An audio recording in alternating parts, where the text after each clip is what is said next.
Welcome back, Fright fans, to our 2023 Halloween countdown. This is day 17 of our creepy crawly countdown for 2023.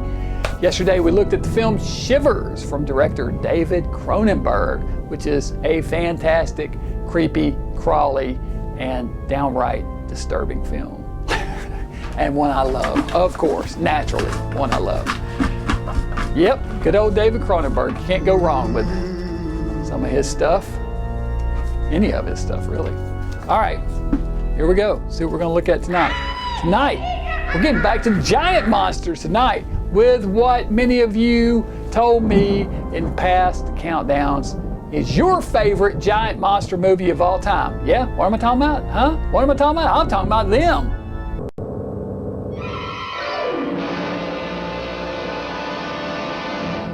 New Mexico State Police pick up a little girl wandering in the desert alone, still dressed in her PJs and carrying a stuffed animal.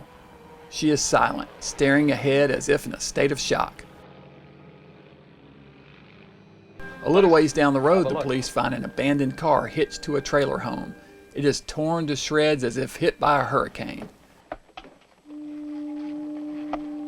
They also find weird, unidentifiable prints in the sand outside the camper.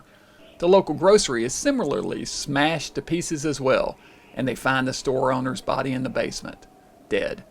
One of the police stays at the store while the other heads back to the station to file a report. He hears a weird, high-pitched sound and screams as something attacks him.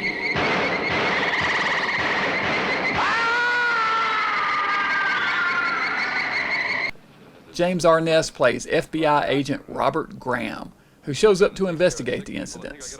It turns out that 9 years earlier, in the approximate area of these attacks, atomic testing was carried out.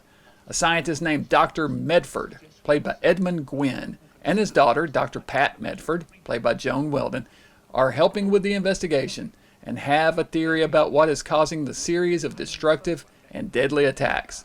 But they need more proof. They finally get it while searching a site in the desert, as we see a giant ant attack the group. They learn that a colony of ants were mutated by the atomic radiation and have grown to giant size. They set out to find the nest with the help of the police and military and stop the giant insects, packing flamethrowers and machine guns for protection.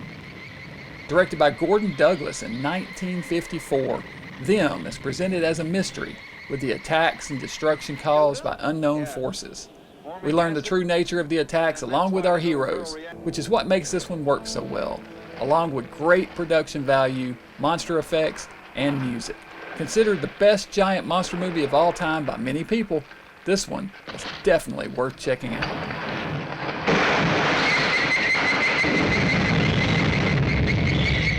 Yeah, Them. This is a giant monster movie worth watching, for sure.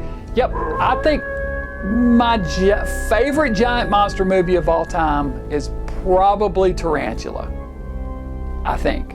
But Them is a close second. They're neck and neck to me, and it's two films I would absolutely love to be able to host. I think this would be a lot of fun to show this on TV and talk about it in the breaks.